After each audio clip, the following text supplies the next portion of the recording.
Excluded from Christmas dinner, they still demanded my money. Then I discovered Grandpa left me the entire $80 million estate they were fighting over. Welcome, family. If this story touches your heart, show some love by subscribing and letting us know where you're watching from. Now let's go on with the story. The text arrived at 11:47 p.m. on December 20th. My sister Brianna's message was brief, clinical. Christmas dinner at Mom's. 2 p.m. Don't bring anything. I stared at those words, waiting for the follow-up, the part where she'd ask if I could come if I had plans. Nothing. Just a cold notification, like I was someone they had to inform out of obligation rather than desire. I screenshot it and sent it to my best friend Tasha. Girl, did they just uninvite me in the most passive-aggressive way possible? 3 dots appeared immediately. Wait, that's not even an invitation. That's a statement. Are you supposed to just show up or what? That was the question, wasn't it? For 32 years, I'd been navigating my family's mixed signals like a minefield. Show up unannounced and I'm intrusive. Wait for a proper invitation and I'm distant. There was no winning with the Johnsons. My mother, Lucinda, had perfected the art of making me feel simultaneously invisible and burdensome. My siblings, Brianna, Nathan, and Deshawn, had learned from the master. But this felt different. Colder. More calculated. I scrolled up through our family group chat, the one I'd been mysteriously removed from 3 weeks ago. I'd noticed but hadn't said anything. Pride wouldn't let me beg to be included in conversations where I clearly wasn't wanted. Now that silence made sense. They'd been planning Christmas without me, and Brianna's text was a courtesy, not a connection. I called Grandpa Leonard that night. He was the only one who ever made me feel like I belonged. Pumpkin, his warm voice crackled through the phone. You sound troubled. I told him everything. He listened in that patient way of his, then said something that would haunt me later. Remember, baby girl, blood doesn't always mean family, and family doesn't always mean love. You decide who deserves your presence. Christmas morning arrived wrapped in ice and isolation. I'd barely slept, my mind replaying every family gathering where I'd felt like an outsider in my own bloodline. The memories came in flashes. Thanksgiving 3 years ago when they took family photos while I was in the bathroom, only showing me the pictures later with casual cruelty. My college graduation where my mother spent the entire lunch talking about Nathan's promotion. The time Brianna got engaged and waited 2 months to tell me after announcing it to cousins I barely knew. Tasha called at 9 a.m. You going? I was sitting on my couch in pajamas, my nicest dress still hanging in the closet, mocking my indecision. I don't know. Part of me wants to show up just to see their faces. Another part wants to stay home and pretend I'm above this dysfunction. What did your grandpa say? Tasha knew Leonard was my North Star, the only Johnson who'd never made me feel deficient. He said I should decide who deserves my presence. But what does that even mean? They're my family, Tesh. I can't just stop showing up to holidays. She was quiet for a moment. Can't you though? When have they ever showed up for you? The question landed like a punch. I thought about my mother missing my graduate school acceptance celebration because Brianna needed help picking out curtains. Deshawn forgetting my birthday 3 years running but never missing Nathan's. The constant criticism dressed up as concern. My hair, my career choices, my decision to stay single, my weight, my clothes, my ambitions. Come to my family's dinner, Tasha offered. My mama already set a place for you just in case. We're eating at 4. I felt tears prick my eyes. Her mother barely knew me, yet she'd thought to include me. My own family couldn't manage a proper invitation. Let me see how I feel at 1:30, I told her, knowing I was probably going to my mother's house. Hope was a terrible addiction and I was still using. I arrived at 2:17 p.m., fashionably late by accident rather than design. Traffic had been brutal and I'd changed outfits 4 times, seeking armor in cashmere and confidence. My mother's house looked like a Christmas catalog explosion. Lights perfectly synchronized, wreaths symmetrical, not a snowflake decoration out of place. Even her holiday aesthetic was a performance of perfection. Nathan opened the door, looking past me rather than at me. Oh. You came. Not, Merry Christmas, or good to see you. Just mild surprise, like I was an unexpected package delivery. I stepped inside, my heels clicking against marble floors, and the noise in the dining room dimmed to whispers.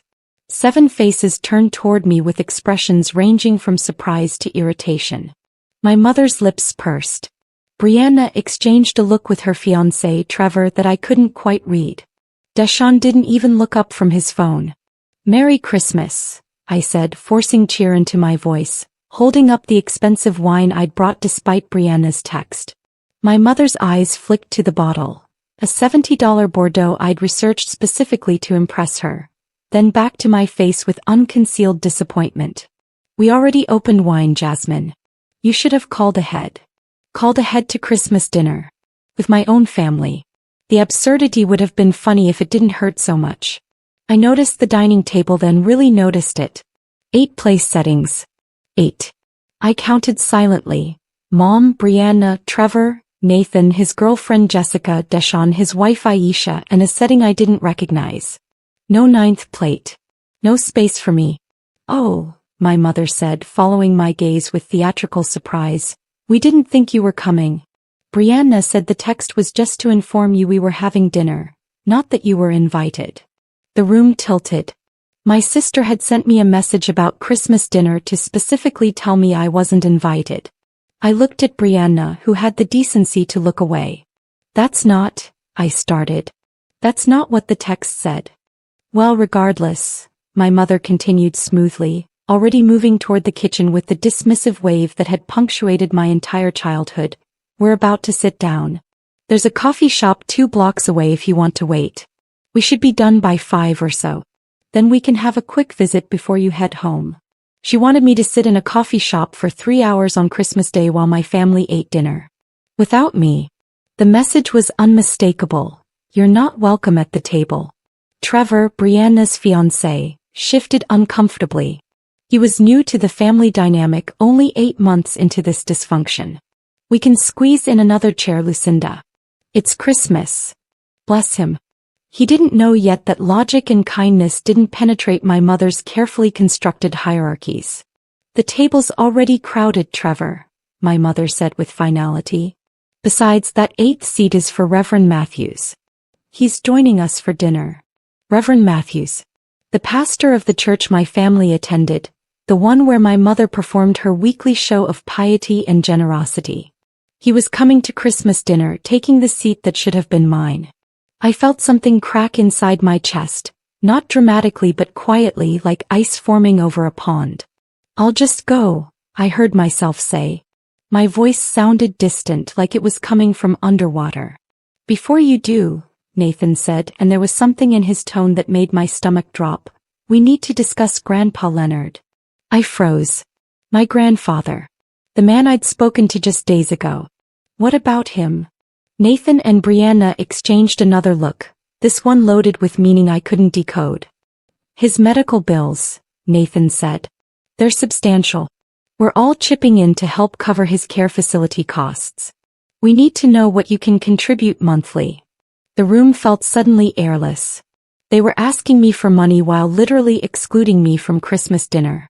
The cognitive dissonance was staggering.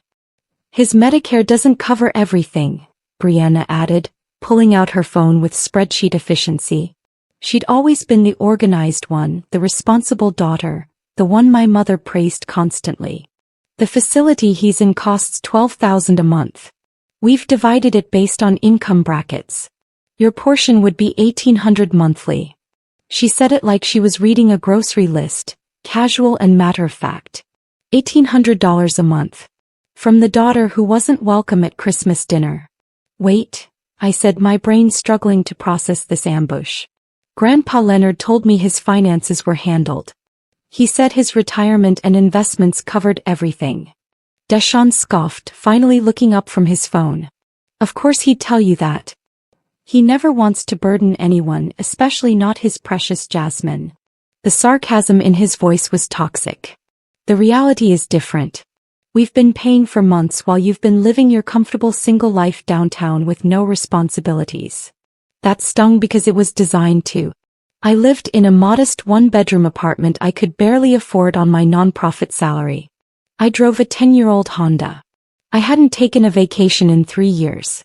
But in my family's narrative, I was the selfish one because I'd chosen purpose over profit, community organizing over corporate climbing. I need to talk to Grandpa about this, I said. I spoke to him last week and he didn't mention any financial struggles. He doesn't want to worry you, my mother interjected, her voice dripping with the false sweetness she used when she wanted something. You know how proud he is. But we're family, Jasmine. We take care of our own. Even when it's inconvenient. The hypocrisy was breathtaking. They took care of their own except when it meant setting an extra place at dinner. They were family except when it meant including me in group chats and photos and basic human warmth. Send me the facility information, I said quietly. I'll contact them directly and sort out what's needed. That wasn't the answer they wanted. I could see it in their faces. It's easier if we handle it centrally, Nathan said quickly, too quickly. He was hiding something. I'd known my brother for 32 years and I knew his tells.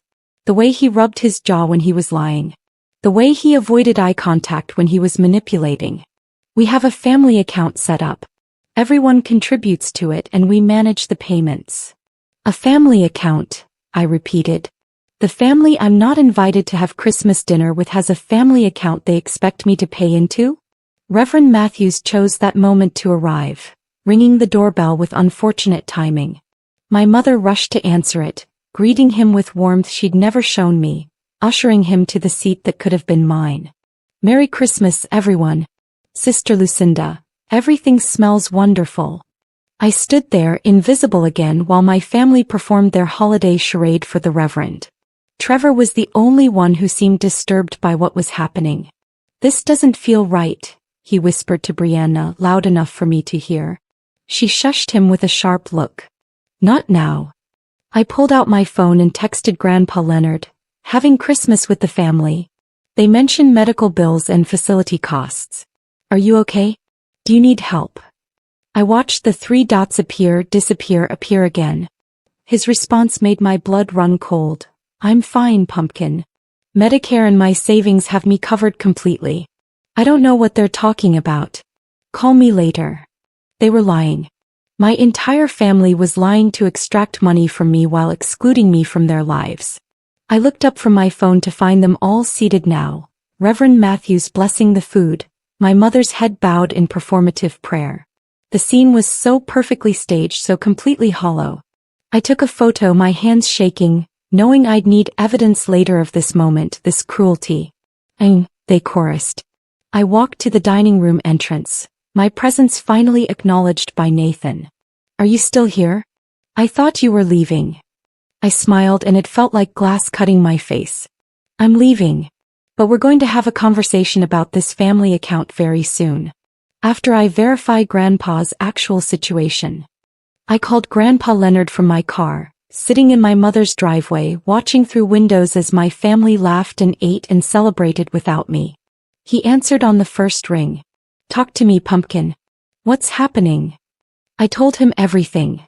The text, the missing place setting, Reverend Matthews, the demand for money, their claims about his finances. The line went quiet for so long I thought we'd disconnected. Those fools, he finally said, and I'd never heard him sound so tired, so disappointed. Jasmine, listen carefully. I'm going to tell you something I've kept private, but you need to know. I'm sick, baby girl. Pancreatic cancer. Stage 4. The doctors give me 3, maybe 4 months. The world stopped. My grandfather, my only anchor in this family, was dying. Grandpa, my voice broke. He continued gently, I've known for 6 weeks. I told your mother, your siblings, made them promise not to burden you with it during the holidays. I wanted you to have one more happy Christmas before the hard times came. But they'd stolen that from me anyway. They'd known he was dying and used it as leverage to extract money. My medical care is completely covered, Jasmine. Medicare, supplemental insurance, and my savings. I've been very fortunate. Whatever they're telling you about facility costs is fabricated. I'm in my own home with hospice care. I pay nothing out of pocket. The betrayal was so profound I couldn't speak. There's more, he said. I need you to come see me tomorrow. There are things we need to discuss. Legal things. About my estate. I drove to Tasha's parents' house in a daze. Her mother, Miss Lorraine, took one look at my face and pulled me into her arms. This woman who barely knew me offering more maternal comfort in 30 seconds than my own mother had in 32 years. Baby, what happened? I told them, surrounded by Tasha's 3 siblings, her grandmother, her uncle Fabian, her cousin Kennedy. Strangers, really, but they listen with genuine outrage and compassion. They're scamming you, Uncle Fabian said bluntly. He was a retired accountant, sharp-eyed and direct. Classic financial manipulation. They create a crisis, make you feel obligated, collect money you can't track. I've seen it 1,000 times. Tasha was furious. We're going to your grandfather's tomorrow. All of us. You're not facing this alone. Grandpa Leonard's house smelled like lemon polish and old books, exactly as it always had. He looked smaller than I remembered, his skin papery, his movements careful. But his eyes were sharp, alive, furious. Come in, pumpkin. And you must be Tasha. Thank you for being here. He'd set up in his study, papers organized on his mahogany desk, his reading glasses perched on his nose. This was Leonard Johnson, retired federal judge, preparing his case. I'm going to tell you things your mother doesn't want you to know, he began. About family money, about manipulation, about who the Johnsons really are. He pulled out a folder thick with documents. My estate is worth approximately $80 million. Property, investments, stocks, bonds, life insurance policies. I've been very successful, very careful.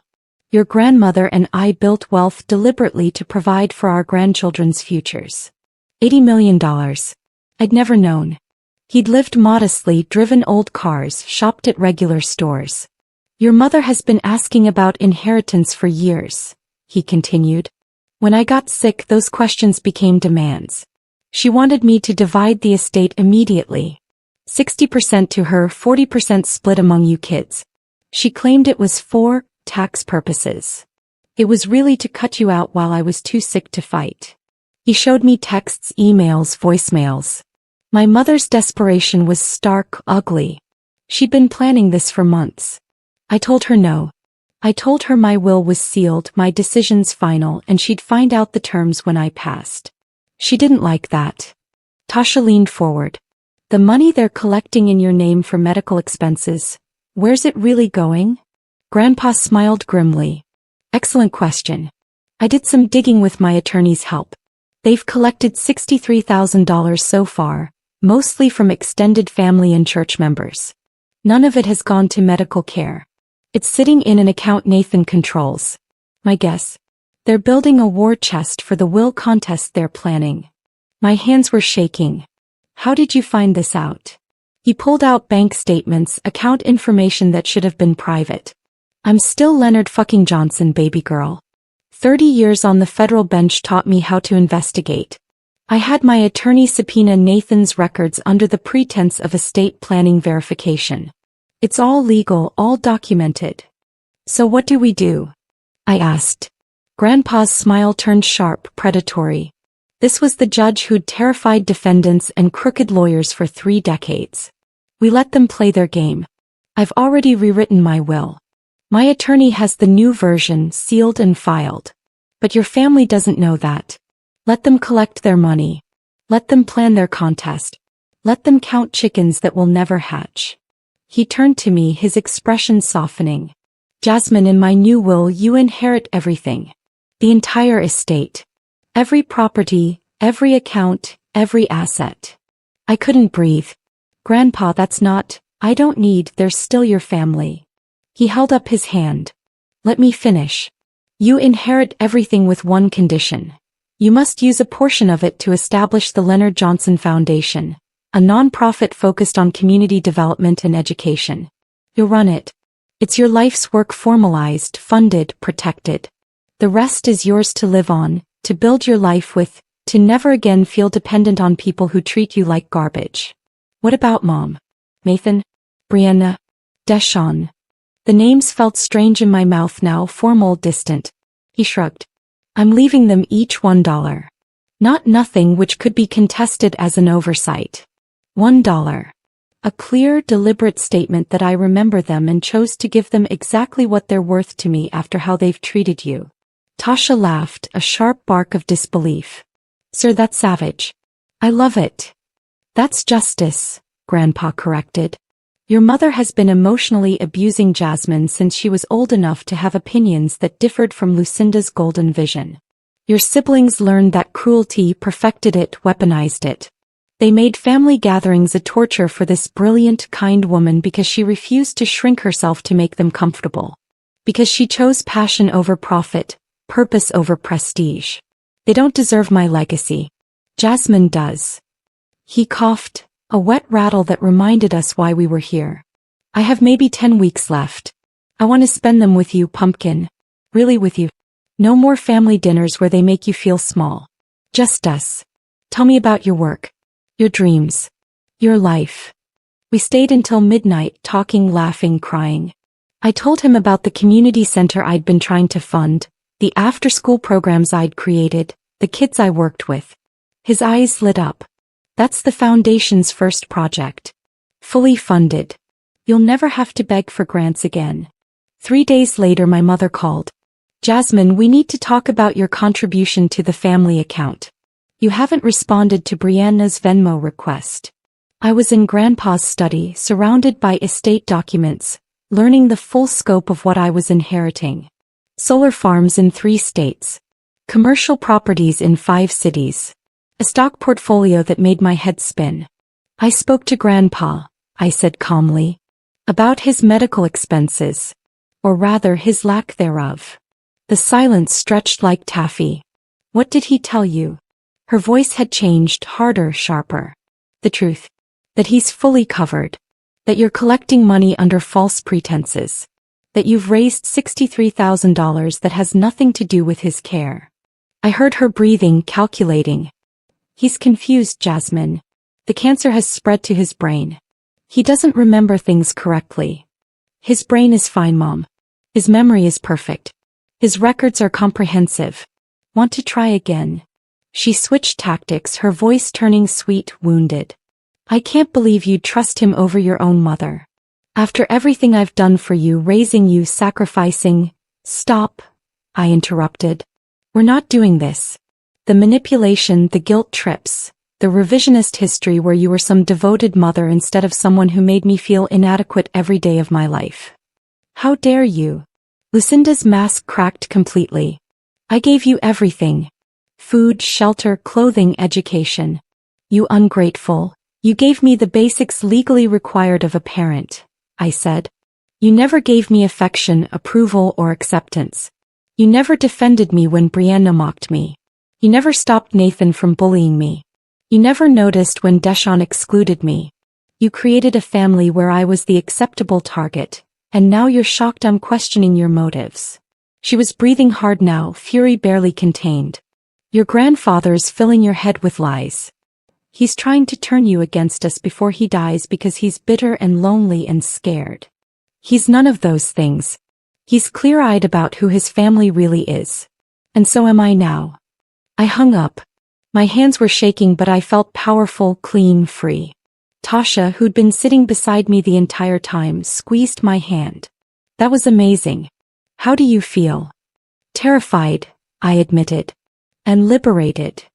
My siblings launched a coordinated assault.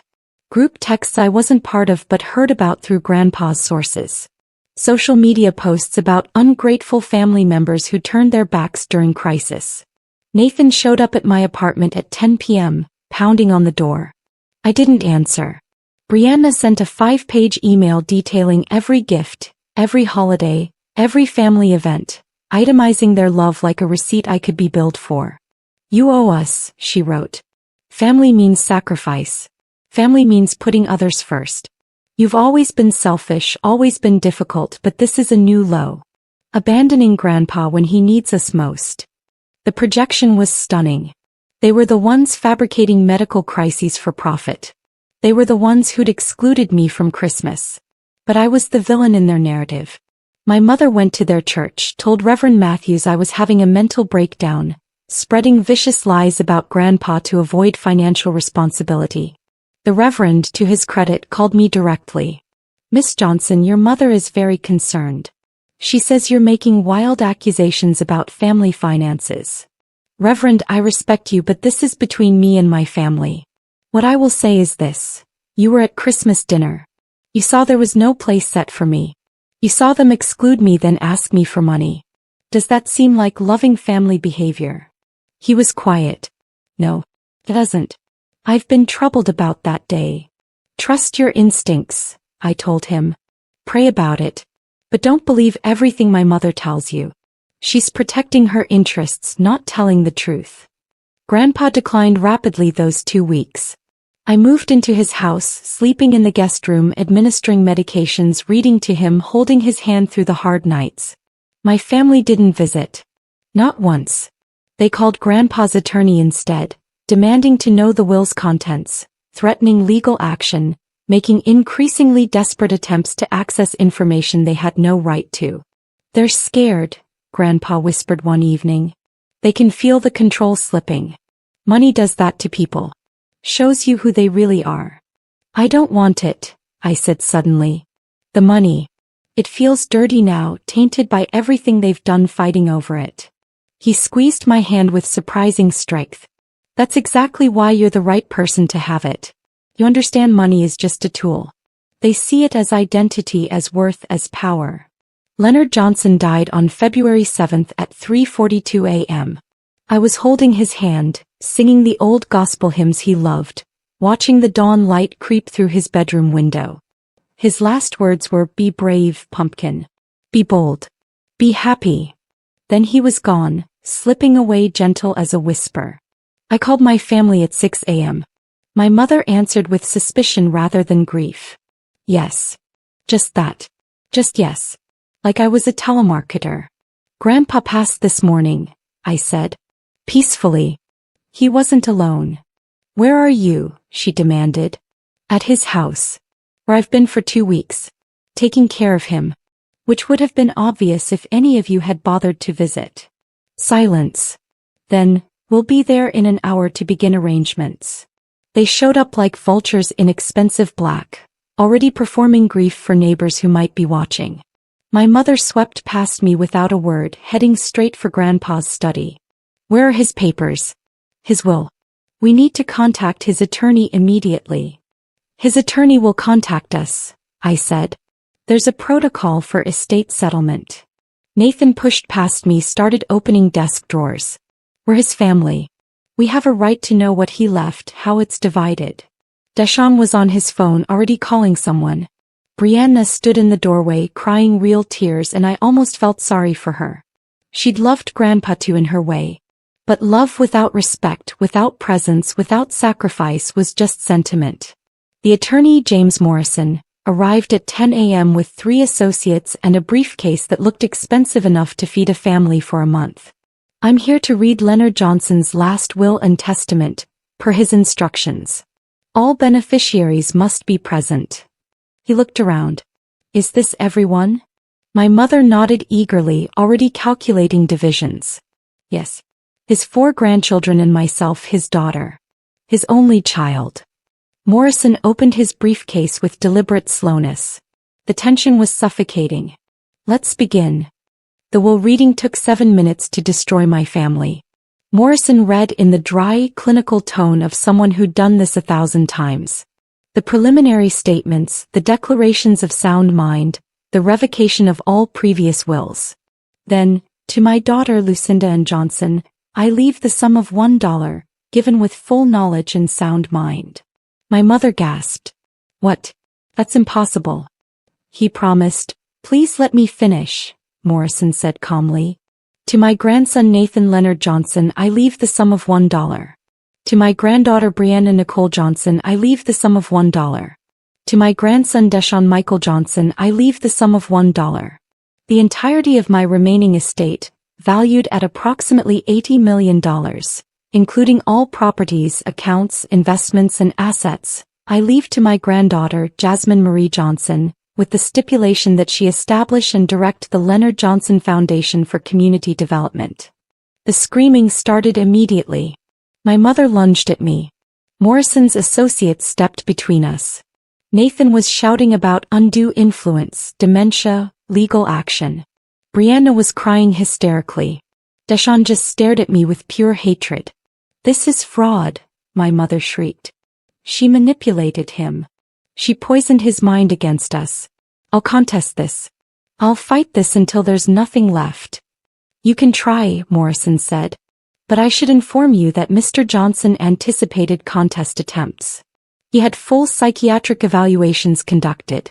He documented his reasoning in video testimony. He detailed decades of emotional abuse perpetrated against Jasmine. He was very thorough. He turned to me. Miss Johnson, we need to discuss next steps privately. Perhaps somewhere away from. He gestured vaguely at my family's meltdown. I looked at them, my mother red-faced and screaming, my siblings calculating legal strategies, all of them seeing me not as a person but as an obstacle between them and money they'd never earned. I felt nothing. Not triumph, not vindication, not even anger. Just a profound, peaceful emptiness where family love should have been. I'll meet you at your office tomorrow, Mr. Morrison. I need to make arrangements for Grandpa's funeral first. There won't be a funeral, my mother spat. Not with you planning it. He was my father. And he left me in charge of his estate and his final arrangements, I said quietly. Which means you'll follow my decisions or you won't be welcome. I walked past them out of Grandpa's house for the last time. Tasha was waiting in her car. How bad? She asked. Nuclear, I said. Good, she said fiercely. They earned it. The Leonard Johnson Foundation opened its doors on a humid August morning. 3,000 square feet of space in the neighborhood where Grandpa grew up. Computer labs, tutoring rooms, art studios, a commercial kitchen for culinary classes.